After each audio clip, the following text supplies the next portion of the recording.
Hello and welcome to the Rant podcast, a podcast where we'll be discussing rugby, cricket, football, American football, mixed martial arts, boxing, and much, much more.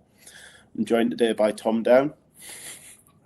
Today we're going to be discussing McGregor's return to the UFC, and then we're going to have a brief bit on the World Cup and some of England's results, their upcoming matches, and then also a bit about the hydration break scandals that have been breaking out recently. No pun intended. So I am right in thinking you are quite a big mixed martial arts fan, Tom? So and so. I keep up with it a bit. So yeah, is he? Who's he fighting as his return? Max Holloway. So he's got Max Holloway at lightweight, so 170-pound division. So it's a move up from featherweight where he used to contend back in his sort of glory days, where he originally beat Jose Aldo. But I'm excited to see it. Obviously, it'd be interesting to see how the broken leg has healed. That was the big thing that put him out during the Dustin Poirier fight. Unfortunately, Dustin is now retired, which means we won't be seeing a rematch between the two, which is unfortunate. But I'm excited to see it. I think it'll do great things for the sport. How are you sort of feeling towards it? Yeah, I mean, Max Holloway is always an exciting fight. I mean, I think anyone can remember him standing in the ring shouting, "I'm the best boxer in UFC." So I think people will be looking to see that again. Do you think it's going to stay purely stood up? Do you think there'll be any grappling? I mean, we've got the best boxer in UFC, as you mentioned, and then someone who was always a striker. So I struggle to think this is going to go to the ground, and I can't see it going all 3 rounds either. No, I mean the likelihood of any grappling, I think, could be if it does go later and they're just sort of out of breath, then you start to see some of the clinching and things like that. But I don't think there'll be much takedowns or anything of the sort.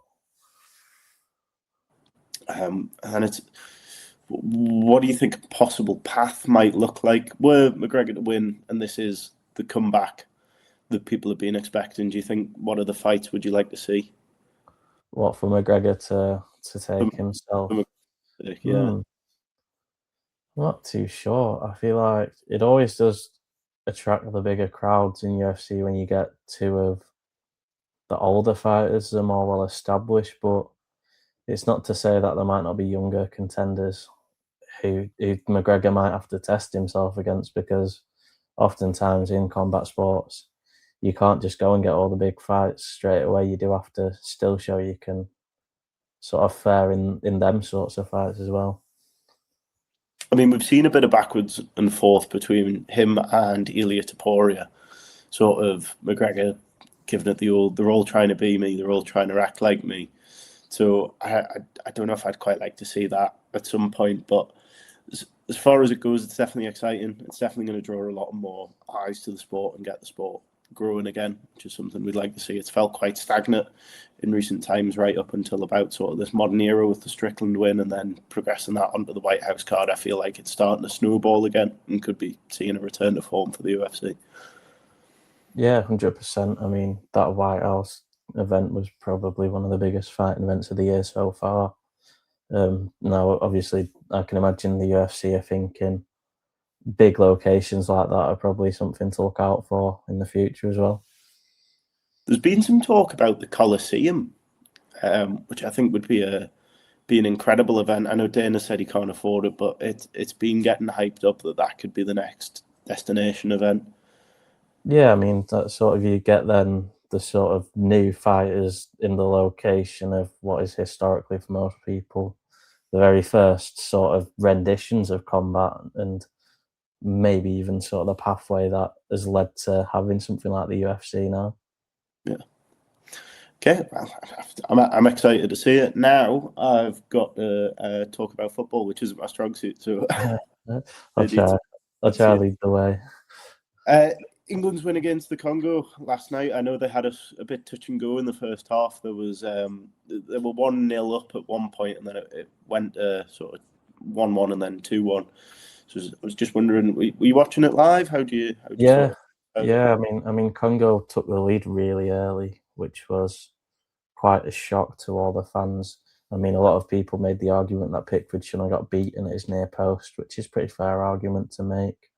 But the sort of theme and I mean, many would argue it's been like this throughout past few international tournaments.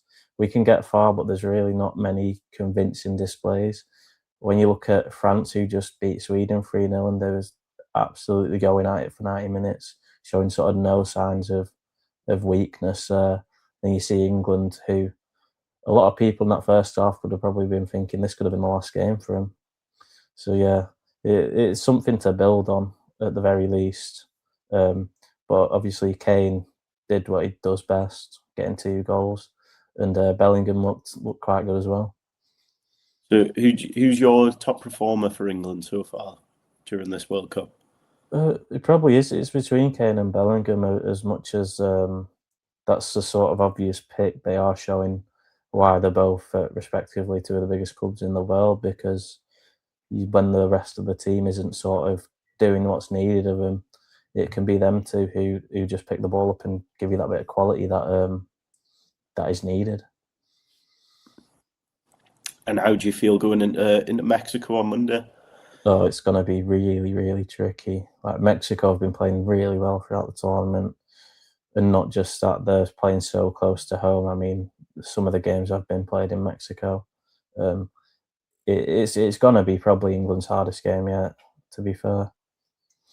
Do you think there's sort of a home turf advantage, them being used to playing in the heat as opposed to the rain that we're used to over here? And Oh yeah, definitely. I mean, the star man, one of the star players, Jimenez, has been playing English football for a long time. But I mean, a lot of them will be so used to growing up in Mexico, being on that side of the world, knowing the conditions, and they're likely to have much more of their supporters there because they might, as much as the ticket prices are so expensive this World Cup, even for those who are just traveling down, it's a lot easier to get to America from Mexico than to get on that flight from England. So they'll have a lot more support behind them, and they'll be in much familiar turf. Yeah. do you think there's something to be said about having more supporters there? Do you think that would rally sort of the team to perform harder as they feel? Or do you think that with England fans having to travel so far, it kind of balances out?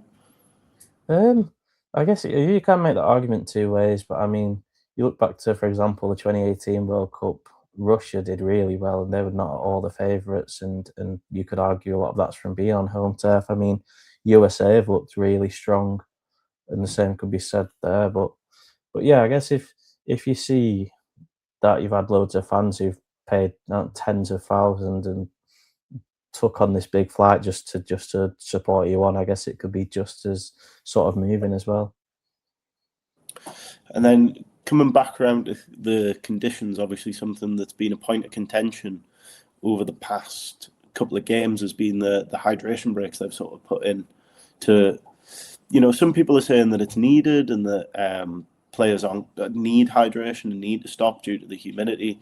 I know Shearer's already sort of espoused it as nonsense. But do you think it's an attempt to Americanize the sport and turn it into a quarterly sport instead of a half sport, or do you think? Yeah, yeah, I think it is, to be fair, because what we've seen with a lot of these games is, yeah, some of them the temperature is really high and the water break is essential, but there are other games where it's fine and it's not been needed. So, in my opinion, I think it should be a game by game situation. If you're playing in really high temperatures, then yeah, it should be stopped for hydration. But if one's not needed, it is just what a lot of people would say a glorified ad break. And yeah, we've seen one particular moment. I think it was England versus Ghana. Um, they actually stopped for an injury or a VAR check or something like that about 2 minutes before the hydration break. All the players gathered at the sort of dugouts was having the water anyway. The manager was talking tactics and whatnot. Then the game kicked off, and 2 minutes later it got paused for the hydration break. So it definitely seems like it's been there to try and put a rule in. But I think a lot of it at the same time can be seen as with America liking to be so showy and sort of grand with everything. it would make sense that they would want to leave their mark in a way that means they sort of literally change football, how it's played. And we can see that through what's happened so far. So do you think that this is going to be something that continues on after this year's World Cup, or do you think it'll strictly be something that happened for this World Cup and then is left there? I mean, there are some different factors to sort of look at into this. Obviously, really hot locations for tournaments has been quite frequent. I mean, we look at the last World Cup in Qatar, that was in a really hot country, but the backlash I think has been too strong for it to be upheld in all sorts of football games. I mean, if you brought it to the Premier League, I think it would get booed out of the game so quickly because, especially in English weather, you don't really need to have the game split up into quarters. Yeah.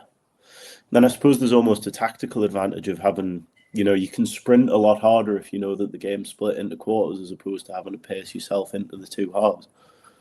Yeah, there's that, and there's also that advantage from if your team's losing, you can gather all the players around as a manager and rejig the system. And because obviously you can shout from the touchline, but not every player is going to pick that up. It won't be as effective. But if you can gather all the players around halfway through the first half, it could change the game completely just off the manager's sort of advice. Yeah. And we all know that the little rule changes in sports usually cause the most upset. So something massive like this could completely change the way that football's played.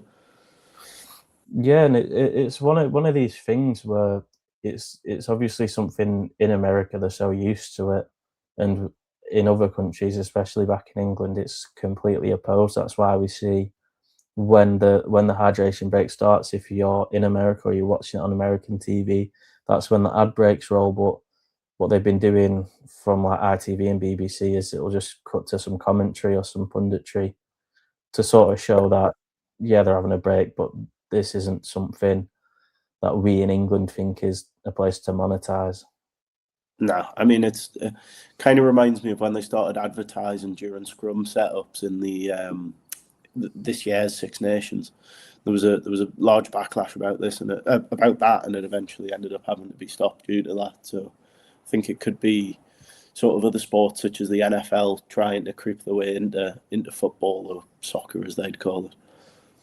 Yeah, it definitely seems like one of those things where if you're not American, you're looking at it and you're thinking, why is this an advert break? Why do we have more? So I mean, we already know how big Americans are on adverts. We've seen, for example, the Super Bowl. It cost millions to run an advert at the halftime show, and in fact, the halftime show probably can be more of a big deal than the game itself, which is quite strange for someone who's like a football fan or something like that. Yeah, yeah, don't know, and I don't know if I necessarily agree with it, but it's all just opinion at the end of the day, I suppose. Yeah, definitely. Okay. Anything else you'd like to discuss today? Any news you've seen? Um, can I think of anything? Not too much, no. I think we've covered some of the big things here. I mean, any sport spoken about in within this month is usually going to be the World Cup, and I think we've talked about the biggest cause for concern there, which is the hydration break. Okay, fantastic. Right, well, this has been the Rant Sport podcast with Cameron Clough and Tom Down. And if you'd like to leave a comment, let us know how you're feeling towards any of England's performances, the hydration breaks, or any of the other opinions we've discussed. Please let us know. Please make sure to like and comment. And yeah, as always, thank you for joining us.